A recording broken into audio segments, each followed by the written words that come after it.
Hello everyone, let's have ourselves a chat.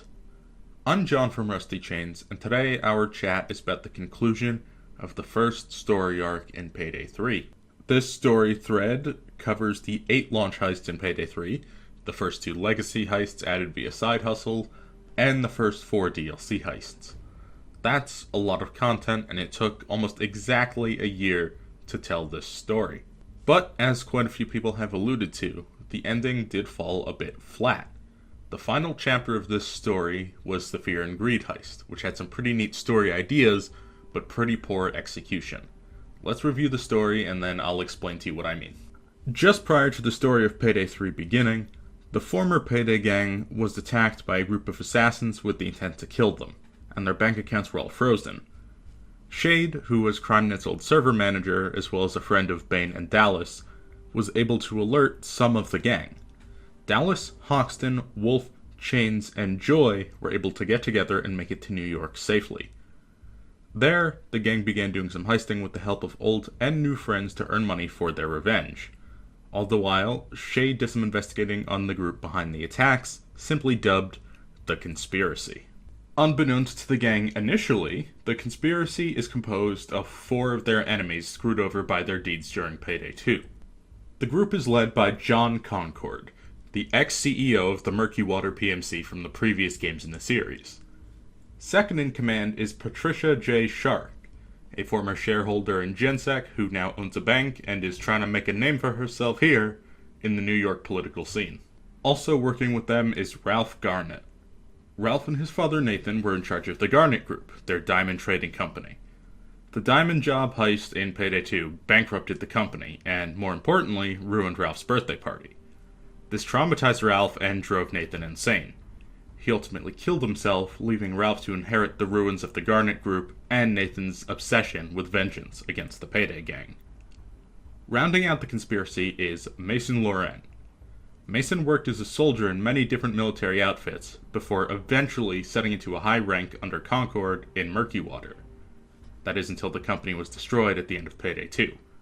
He ended up going into cybersecurity before teaming up with Concord again as part of the conspiracy. So, like I said, the Payday gang did their heists to fund their survival and their vengeance.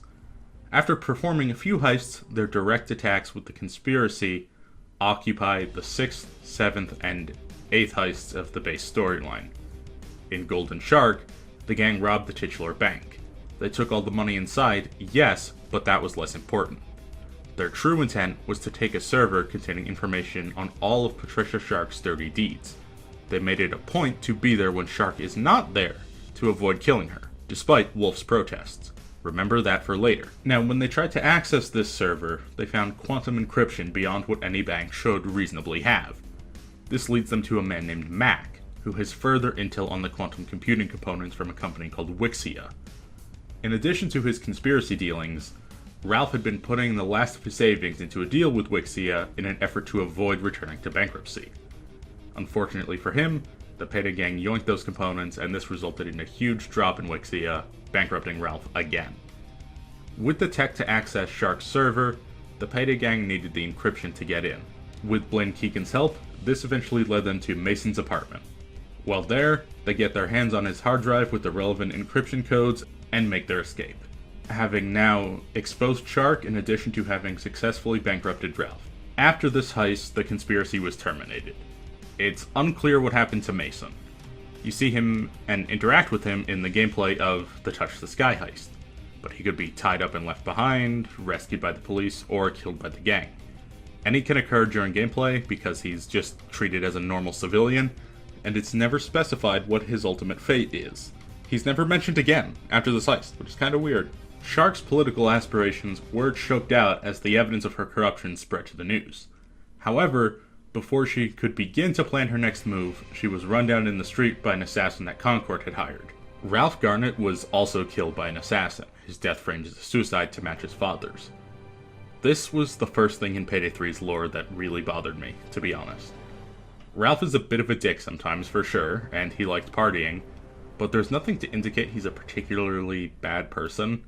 Hell, even when the syndicate started to go poorly and the gang was getting back together, he still didn't resort to more crime, but instead went for a legitimate deal with Wixia.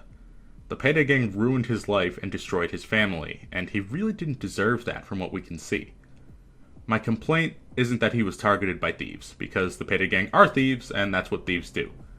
I'm upset that they dragged him down to their level of scheming and crimes and murder, and that was never really acknowledged in any meaningful way, and then he died. The most acknowledgement he gets at all is Hoxton and Chains going, "Hey, is that fucking Ralph? Let's prank him again!" I think there was really room here for a neat story thread about the Payday gang making their own villain and actually having to deal with that. The rest of the conspiracy are also all people the Payday gang wronged, yes, but they were all criminals or corrupt in some manner already. They also weren't introduced until the Lost Tapes, just before Payday 2 ended. Ralph, on the other hand, we've seen since 2011 or 2017, depending which one is canon, and the Payday gang had actually met him in person before. It feels like he was picked as the one name Payday fans would actually know, and then he just died. They really could have expanded his role and done something more interesting with it. Please forgive that long tangent, but when the fuck else would I have an opportunity to discuss the tragedy of Ralph Garnett? Anyway, with the Payday gang successfully dead, or in the Mason Laurent void of obscurity, it was the Payday gang versus Concord going into the post-launch story of The Bad Apple. It's worth noting that we never actually see Concord again, though. This is a stark contrast to when we, as the players and audience, would check in on the conspiracy during the main story to see their reactions to the heists. With the help of a returning Locke, the gang finally learned who Concord is after the events of Syntax Error. They pieced the clues together to realize that Concord is in fact the ex-CEO of Murky Water, and now he's the head of Treaty. Treaty is a company that, despite appearing to be pretty altruistic publicly, is actually another PMC that is even more morally bankrupt and dangerous than Murky Water was.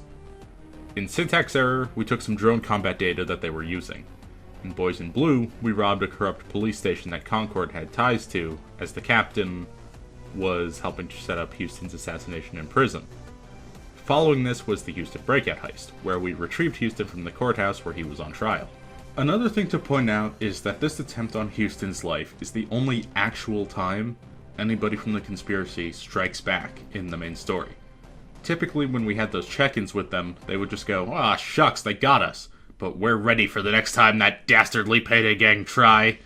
And then they weren't ready, and the Payday gang got them, and this just repeated a few times until Touch the Sky, where the game just ended. Here, by going after Houston, it does feel like proper retaliation.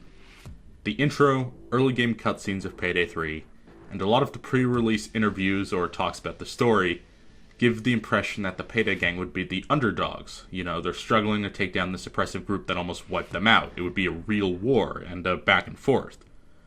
In reality, the Payday gang got back in the saddle and did one or two heists to get back in the game and earn some money, and from then on they just ran circles around the conspiracy. It was a very one-sided affair. This all led up to Fear and Greed, the stock market heist. The gang shorted stocks and manipulated the market to ruin Concord's investments and income, taking away most of his money and his value, as well as that which was going into Treaty. From there, he was functionally bankrupt. And what was the end result of this? The final cutscene of a 12-month story? Shade recommends the gang takes a break. Dallas talks about how cool the Payday gang is as they watch news footage of police shooting at the sky on various in-game heists. And that's it.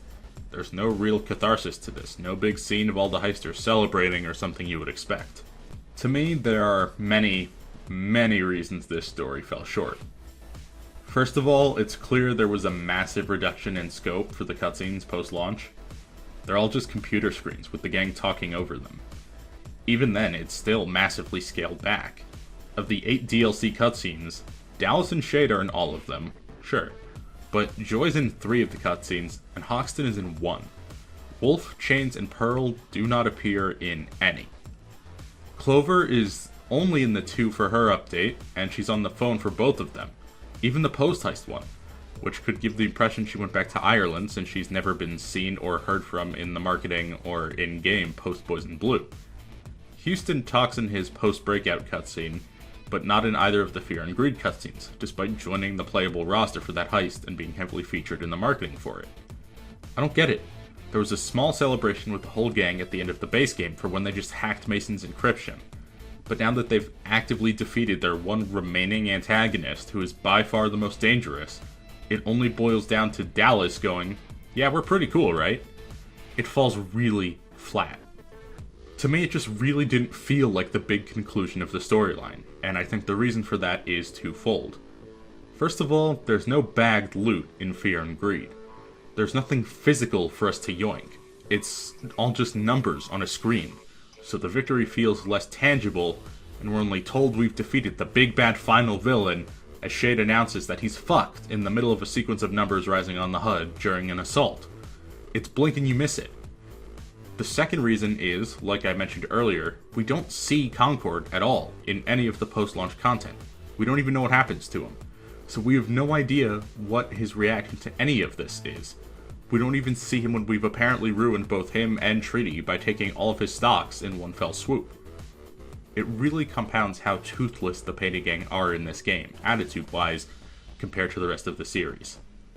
In Payday 2, anytime somebody slighted the gang, or even just a friend of the gang, Bane or Locke doxed their asses, and we showed up at their house to personally murder them. It happened at least 4 times in Payday 2, I'm not kidding.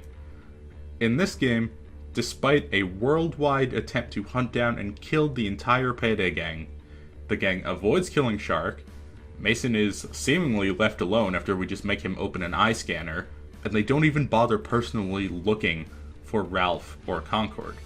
They're content to just take money from their adversaries and assume they won't get more money and try again. It's frustrating, especially because we know the adversaries are capable of doing this to begin with. Beyond that, we also have to talk about the big nothing burger that is Treaty. We're told they're this big threat looming that Concord could really use to do some damage. They're never actually seen. The most of Treaty that actually appears in-game is the fucking Payday gang wearing a stolen Treaty ballistic vest and an outfit from one of the DLC Taylor packs. Then, despite having already got a fair amount of nefarious deeds and contracts done over the past few years, losing $6 million at the stock market ruins the company. I don't know if this was meant to be subversive or what, but it feels pointless to introduce this big entity that we're supposed to be afraid of and stop from existing. It would have been more effective to establish them as a threat by having them cause something to, I don't know, go wrong for the gang while on a heist, and the Payday gang has to adapt or escape. If they don't want the Payday gang to actually fight Treaty in the game for narrative or production cost reasons, then put the gang in a situation where it makes more sense to see them and have an example of their power, but then have to sneak around them rather than just never encountering them at all. The lack of physical representation for Treaty, a lack of true ending or emotional resolution for Concord, and a lack of anything in our hands for the final heist of the year in the storyline leaves me and a lot of others feeling like Payday 3's first storyline had no payoff. Whew. Alright, that was a long video. It took a little longer than I wanted to get this video out, but the research that went into this led me down for a little bit. But did the story of Payday 3 hit for you, or did it fall flat as well? Let me know in the comments below, as well as if you'd like to see more videos about Payday lore specifically in the future. Until next time, don't forget to spread that happy and stay rusty.